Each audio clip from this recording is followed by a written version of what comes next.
उत्तर प्रदेश की 11 सीटों पर एमएलसी शिक्षक खंड के चुनाव होने निश्चित हुए हैं, जहां सभी राजनीतिक पार्टियों ने अपने प्रत्याशियों की सूची जारी कर दी है। लेकिन वहीं नजर जाती है उत्तर प्रदेश की राजधानी की सीट पर, जहां बीजेपी ने कद्दावर शिक्षक नेता और पूर्व एमएलसी रहे उमेश द्विवेदी को दावेदारी पेश की है और हाल ही में उन्होंने अपना नामांकन भी दर्ज कराया। लेकिन जहां वित्त विहीन शिक्षकों और शिक्षकों की लंबी लड़ाई लगातार उमेश द्विवेदी वित्त विहीन शिक्षक महासभा की तरफ से लड़ते चले हैं। लेकिन जानना ये कि आखिर जो शिक्षक वोटर बने हैं वो किस तरह से आगे उनके लिए काम होगा, कि क्या रणनीति बनाई, क्या योजना है। आइए बातों का सिलसिला शुरू करते हैं और जानते हैं कि शिक्षक खंड चुनाव पे आखिर शिक्षकों के लिए क्या विशेष कार्य योजना उमेश द्विवेदी जी ने बनाई। सर, स्वागत है आपका। आने वाले चुनाव में शिक्षकों के लिए क्या कार्य योजना आपने निर्धारित की है? देखिए, विधान परिषद शिक्षक खंड लखनऊ में कुल 32,000 के आसपास वोट बने हुए हैं जी। पहली बार भारतीय जनता पार्टी चुनाव लड़ रही है और मेरा सौभाग्य है कि हमें प्रत्याशी बनाई है भारतीय जनता पार्टी, राष्ट्रीय पार्टी है। इस बार भी कुछ विपक्षी शिक्षक नेताओं ने खास करके वित्तविहीन शिक्षकों का वोट कटवाने का भरसक प्रयास किया था, लेकिन सरकार ने 5/5/2008 जो माननीय उच्च न्यायालय का निर्णय है उसके सापेक्ष शासनादेश जारी करके और इनके वोटर बनने का रास्ता साफ किया है। ये हमारा पूरा वित्तविहीन शिक्षक जानता है जी। आज 87% से ऊपर राष्ट्रीय शिक्षा नीति अभी जो आई है उसमें लिखा हुआ है कि पूरे देश में 93% वित्तविहीन विद्यालय हैं, वित्तविहीन शिक्षक हैं। तो ऐसे में यहाँ भी जो वोटर लिस्ट बनी है इस 32,000 में, मुझे लगता है कि 24-25 हज़ार के आसपास वित्तविहीन या स्ववित्त पोषित के, जिसमें टेक्निकल कॉलेज हैं, स्ववित्त पोषित के महाविद्यालय हैं, सीबीएसई हैं, आईसीएसई हैं, यूपी बोर्ड के शिक्षक हैं, उनका वोट बना है। हमारी तरफ शिक्षकों का झुकाव इसलिए है कि हमारे अलावा जितने और प्रत्याशी लड़ रहे हैं ये सारे प्रत्याशी सिर्फ और सिर्फ जो संघर्ष कर रहे हैं वो इन प्रकार वित्तविहीन शिक्षकों को वोट कटवाने के लिए कर रहे हैं। पूरी एड़ी चोटी लगा करके चुनाव आयोग, हाई कोर्ट, अभी बनारस के चुनाव में जो लोग लड़ रहे हैं वो भी चले गए थे हाई कोर्ट। यहाँ जो लड़ रहे हैं, जो प्रत्याशी हैं शर्मा गुट से, उन्होंने तो लगभग हजारों चिट्ठी चुनाव आयोग को और अन्य डीएम को, संबंधित प्रशासनिक अधिकारियों को उन्होंने दिया। लेकिन चूंकि हाई कोर्ट का आदेश था और सरकार ने उसके अकॉर्डिंग शासनादेश जारी किया कि नहीं, ये अंशकालिक इनका नाम हो सकता है, लेकिन इनका कार्य जो है वर्क ऑफ नेचर पूर्णकालिक है, इसलिए इनके वोटर बनने में कोई बाधा नहीं है। इसलिए ये चुनाव एक तरफा है जी। रही बात शिक्षकों के लिए कि ये सही है कि शिक्षक हमारा आज परेशान है और खास करके वित्तविहीन शिक्षक परेशान। सर, क्या कहेंगे जिस तरह से लगातार वित्तविहीन शिक्षकों की लड़ाई भी लड़ रहे हैं और कई उनकी ऐसी मांगे हैं जिसको लेकर, वेतन को लेकर, मानदेय को लेकर अभी तक संघर्ष है। क्या लगता है सदन में जाके उन मांगों पर, जिस तरह से बीजेपी ने कहीं ना कहीं वित्तविहीन शिक्षकों को एक समर्थन दिया, बड़ा समर्थन दिया, अपनी सीट दी, क्या लगता है जो उनकी लंबित मांगे हैं उसके लिए काम शुरू करेंगे? हम वित्तविहीन शिक्षकों के लिए और तदर्थ शिक्षकों के लिए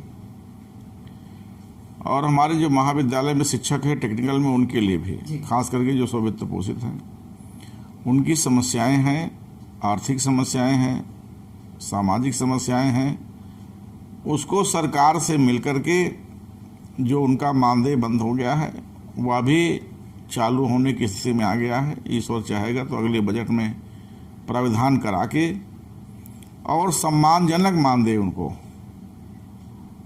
जो सम्मानजनक वो है जिसमें वो उनका भरण पोषण हो जाए, उनके बच्चे पढ़ लें, उनके बाल बच्चों की बेटियों की शादी हो जाए, इस तरह का एक सम्मानजनक मानदेय जब तक कि उनको पूर्ण वेतन नहीं मिल रहा दिलाएंगे। और एक तदर्थ शिक्षक है हमारे यहाँ जो सहायता प्राप्त विद्यालय में बहुत पीड़ित है। पूर्व के नेताओं ने उनका बड़ा शोषण किया, उनसे चंदा लिया और उनको नाजायज औलाद तक कहा। जी। लेकिन हम उनके साथ हैं और अभी जो विज्ञापन निकला है वो तमाम सारा उसमें त्रुटियां हैं, उसको भी हमने निरस्त करने की मांग की है जी। और गंभीरता से विचार चल रहा है कि उसमें इस तरह से समायोजन किया जाए तदर्थ शिक्षक का जिससे वो अपने नौकरी से ना हटाया जा सके। इसके लिए अगर आवश्यकता होगी तो विज्ञापन निरस्त करा के पुनः संशोधन करा करके उसको नए सिरे से जारी किया जाए। उमेश जी बताया, आखिर जिस तरह से कस्तूरबा विद्यालय में जो शिक्षक थे अंशकालिक पूर्णकालिक उन्हें निकाल दिया गया, लंबे समय से वो पढ़ाई कर रहे थे, उनके लिए जिस तरह से अभी भी वो धरना प्रदर्शन कर रहे हैं, अपनी मांग रख रहे हैं कि अगर वो फर्जी थे तो आखिर इतने सालों तक उनको वेतन क्यों दिया गया? नहीं, देखिए, हटाया किसी को नहीं गया है जी। आप जानते हैं कि माननीय मुख्यमंत्री जी के आदेश से डॉक्यूमेंट्री जांच हुई है शिक्षकों की। जी। जिनके डॉक्यूमेंट गलत पाए गए हैं, कहीं उसमें कोई कमी पाई गई है, उनसे कारण बताओ नोटिस मांगी गई है। अगर वो उचित कारण लिखते हुए जवाब दे देंगे तो बहाली हो जाएगी, तो उन पे कोई कार्रवाई नहीं होगी। और अगर उनके पास डॉक्यूमेंट्री नहीं है, फर्जी ढंग से आ गए हैं, तो उन्हें बाहर तो करना ही पड़ेगा। सर आखिर ये बताएं, जो विधान परिषद में किस तरह के शिक्षक वोटर हैं, किस तरह से वो वोट दे सकते हैं? आखिर शिक्षक वोटर विधानसभा में जो है वो किस तरह से है? देखिए, अपने प्रदेश में हाई स्कूल तक जो विद्यालय चल रहे हैं, हाई स्कूल या हाई स्कूल के ऊपर, जी। उसमें पढ़ाने वाला सारा शिक्षक शिक्षिका जो भी है बहनें, वो सारे वोटर होते हैं। लेकिन केवल हाई स्कूल या हाई स्कूल के ऊपर पढ़ाने मात्र से वोटर नहीं हो जाएंगे, उनको फॉर्म 19 फॉर्म 19 भरना पड़ता है और अपने संबंधित ब्लॉक में या जहाँ भी निश्चित है, नगर पंचायत में या जहाँ भी बूथ उनका निश्चित है, वहाँ जा कर के और वहाँ वोटर का फॉर्म उनको देना पड़ेगा। वो वेरीफाई होता है कि हाँ आप शिक्षक हैं, अमुक विद्यालय में हैं, वेरीफाई कराने के बाद में वोटर बनता है।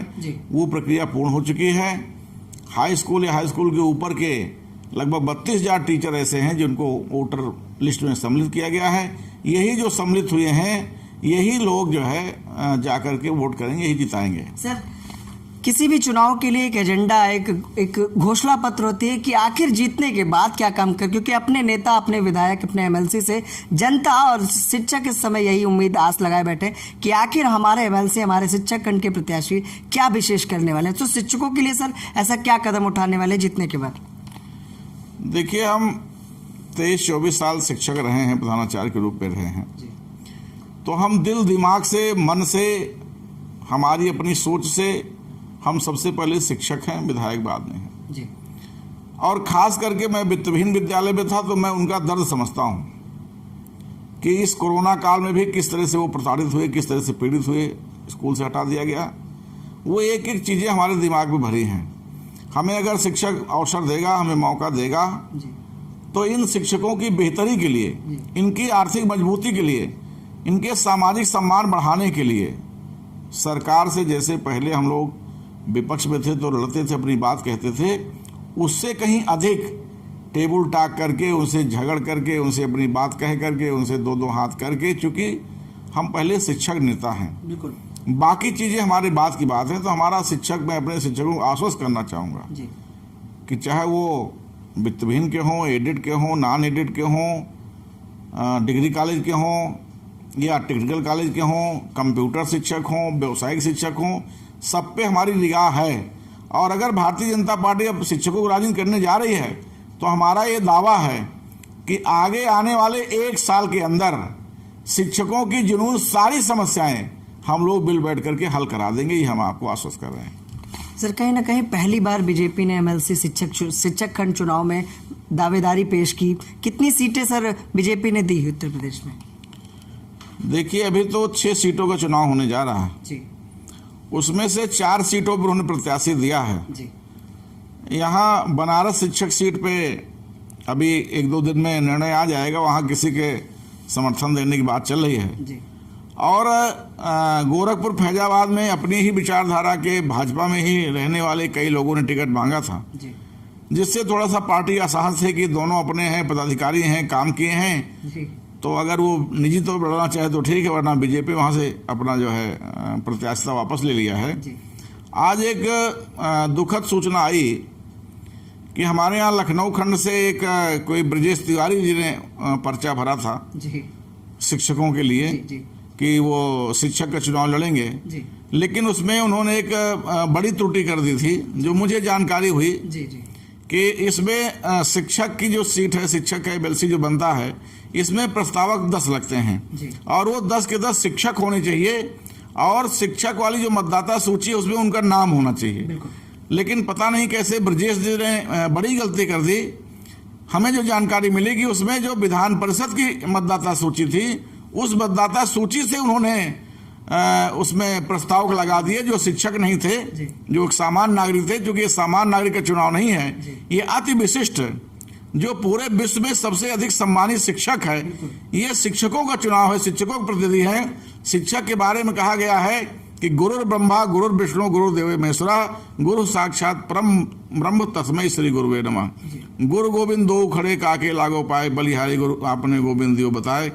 तो ये गुरुओं का चुनाव था, इसमें उनको हर हाल में शिक्षकों को ही प्रस्तावक बनाना चाहिए था। लेकिन उनसे मुझे दुख हुआ, मुझे कष्ट हुआ इस बात का, क्योंकि लोकतंत्र है, इसमें जितने प्रत्याशी होंगे उतना अधिक शिक्षकों की सेवा हो पाएगी, उतने अधिक शिक्षकों के काम हो पाएंगे। तो ये दुखद रहा कि वो चुनाव नहीं लड़ पाएंगे। मेरी उनके साथ संवेदना है।